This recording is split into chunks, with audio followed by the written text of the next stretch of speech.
নমস্কার, আমি বন্দনা। আমার কিচেনে আপনাদের সবাইকে স্বাগত জানাই। আবারও এসে হাজির হয়েছি নিরামিষ মোচার চপের একটি রেসিপি নিয়ে।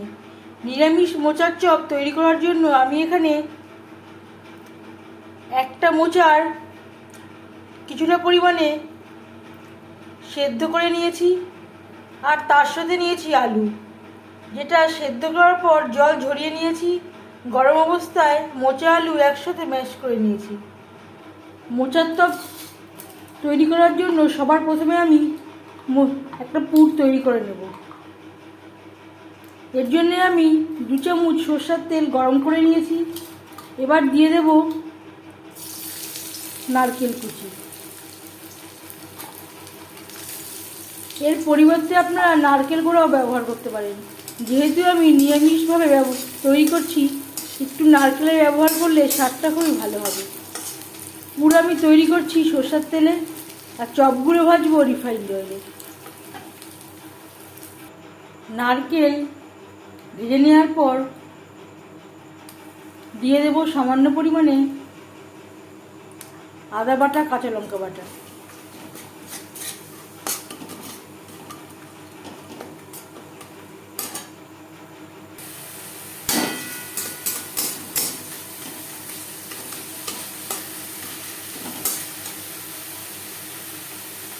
দু 3 মিনিট মশলা নাড়াচাড়া করে নেওয়ার পর দিয়ে দেব সেদ্ধ করে রাখা মোচা। আমি সেদ্ধ করার সময় লবণ ও হলুদ দিয়ে সেদ্ধ করেছিলাম। নারকেল ও মশলার সাথে মোচা বেশ ভালো করে মিক্সড করে দেব।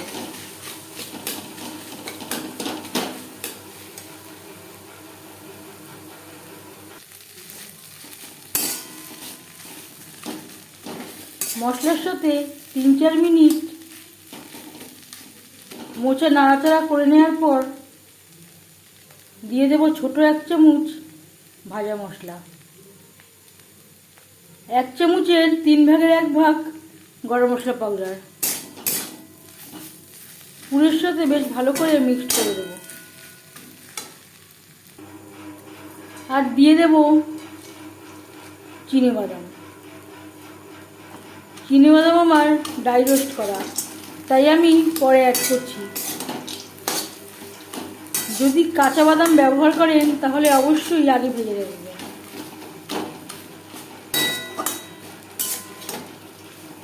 পুরের সাথে বাদাম বেশ ভালো করে মিক্সড করে দেব। কড়াই থেকে ছেড়ে আসছে, এই পর্যায়ে বুঝে নিতে হবে মোচার চপের জন্য পুর রেডি। এবার যাচ্ছি ফাইনাল স্টেপে। সবশেষে দিয়ে দেবো খুবই সামান্য পরিমাণে সুগার পাউডার। আমার কাছে তৈরি করা ছিল, তাই আমি ব্যবহার করছি। এর পরিবর্তে আপনারা দানা চিনিও ব্যবহার করতে পারেন। মোচা সেদ্ধ করার সময় আমি হলুদের ব্যবহার করেছিলাম, তাই আমি আর হলুদের ব্যবহার করলাম না। আপনারা চাইলে আলাদা করেও এই পুরে হলুদের ব্যবহার করতে পারেন, আবার নাও করতে পারেন। হলুদের ব্যবহার করা বা না করার জন্য স্বাদের মধ্যে কোনো পার্থক্য হবে না। আর দিয়ে দেব খুবই সামান্য পরিমাণে লবণ। আমি চেক করে দেখেছি সামান্য পরিমাণে লবণের প্রয়োজন আছে।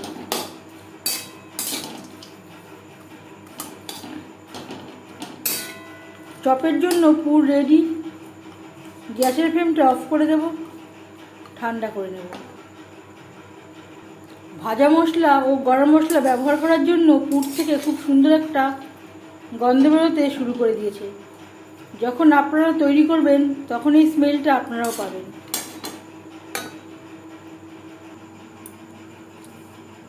চপের জন্য একটা ব্যাটার আমি তৈরি করে নেব।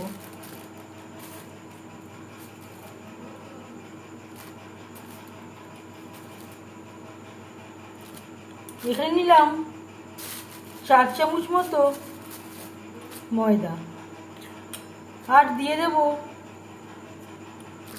সামান্য পরিমাণে লবণ, হলুদের গুঁড়ো।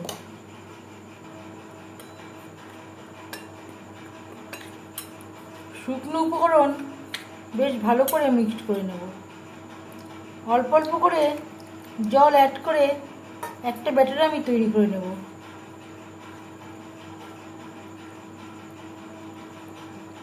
ব্যাটারটা খুব বেশি পাতলাও হবে না, খুব বেশি ঘনও হবে না।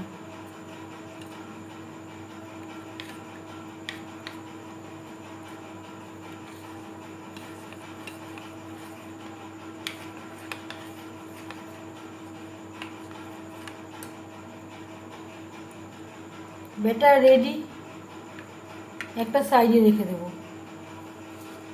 পুর ঠান্ডা হয়ে গেছে, চপের আকারে শেপ দিয়ে নেব।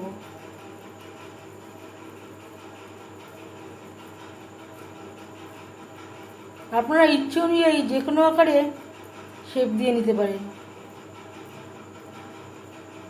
আমি একটু লম্বা আকারে শেপ দিয়ে নিচ্ছি।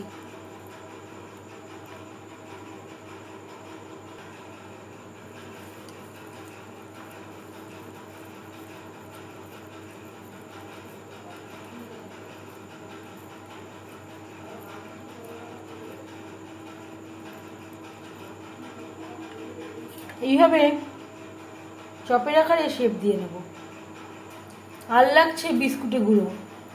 এই বিস্কুটের গুঁড়ো আমি বাড়িতে টোস্ট বিস্কুট গুঁড়ো করে নিয়েছি।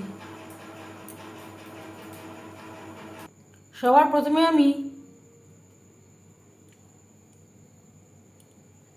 এই চপ ময়দায় কোট করে নেব।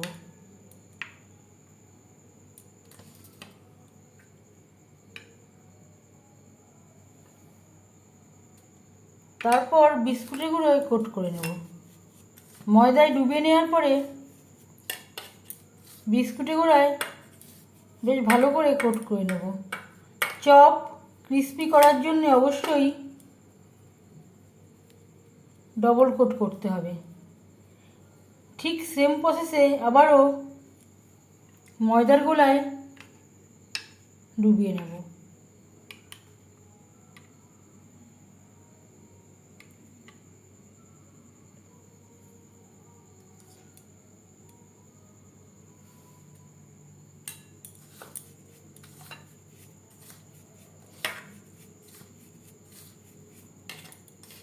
ডবল কোট করলে চপগুলো খুবই ক্রিস্পি হবে।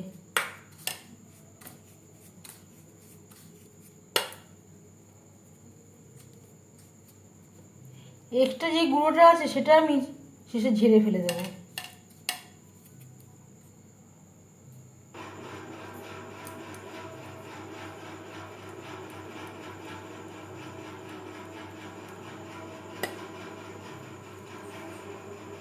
আরেকটা আমি করে দেখাচ্ছি।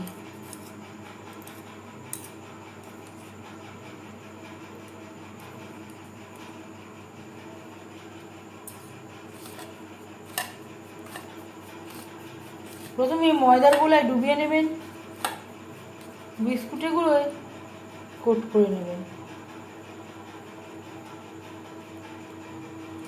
আবারও ময়দার গোলায় ডুবিয়ে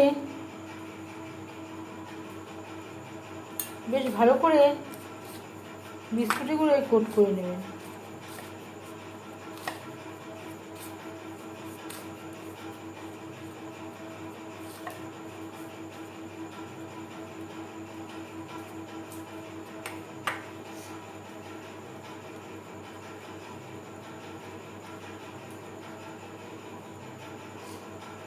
এক্সট্রা গুঁড়োটা এভাবে একটু ঝেড়ে ফেলে দেব। এইভাবে প্রত্যেকটা চপ তৈরি করে নেব। চপ আমার রেডি। পুর থেকে আমার মোট 10টা চপ তৈরি হয়েছে। চপ ভাজবার জন্য কড়াইতে বেশ খানিকটা রিফাইন্ড অয়েল গরম করে নিয়েছি। হাই ফ্লেমে তেল আমি গরম করে নিয়েছি। চপগুলো ভাজবো মিডিয়াম ফ্লেমে।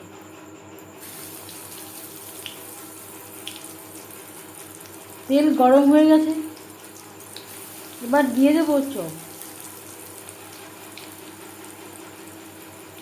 দেবার সময় আবারও এক্সট্রা যে বিস্কুটের গুঁড়োটা ছেড়ে ফেলে দেবো।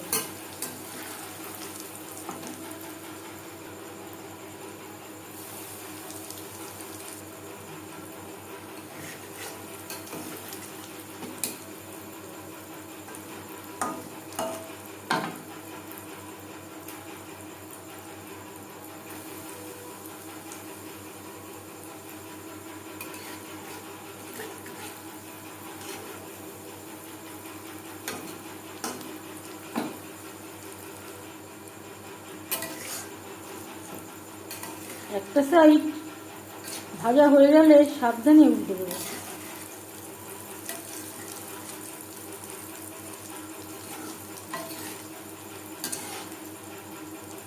সুন্দর একটা কালার আসা পর্যন্ত ভেজে নেব।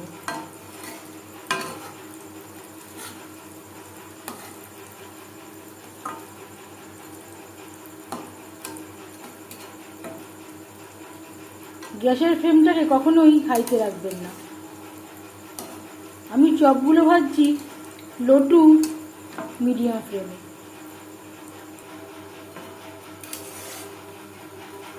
চপে সুন্দর একটা কালার চলে এসছে। এই পর্যায়ে বুঝে নিতে হবে চপ রেডি। তেল ঝরিয়ে একটা পাত্রে উঠিয়ে নেব।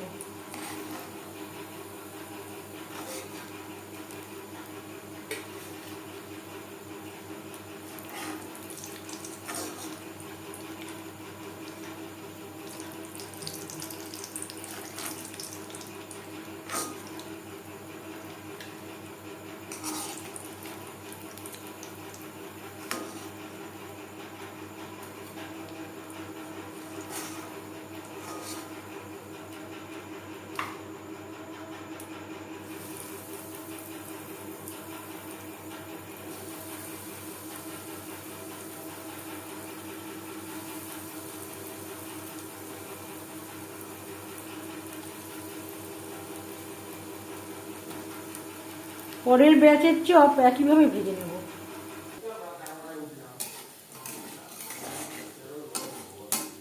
চপ ভেজে নেওয়া হয়ে গেছে। এবার যাচ্ছি সার্ভ করার প্রসেসে। মোচার চপ সার্ভ করতে পারেন যে কোনো চাটনির সাথে, কাসুন্দির সাথে।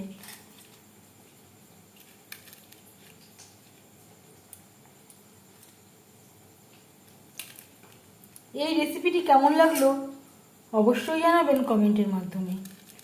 যদি এই রেসিপিটি ভালো লেগে থাকে লাইক করবেন, শেয়ার করবেন, সাবস্ক্রাইব করবেন আমার চ্যানেলটিকে, বেল আইকনটা ক্লিক করে দেবেন।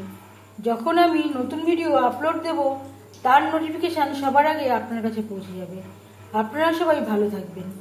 এই ভিডিওটি দেখার জন্য ধন্যবাদ।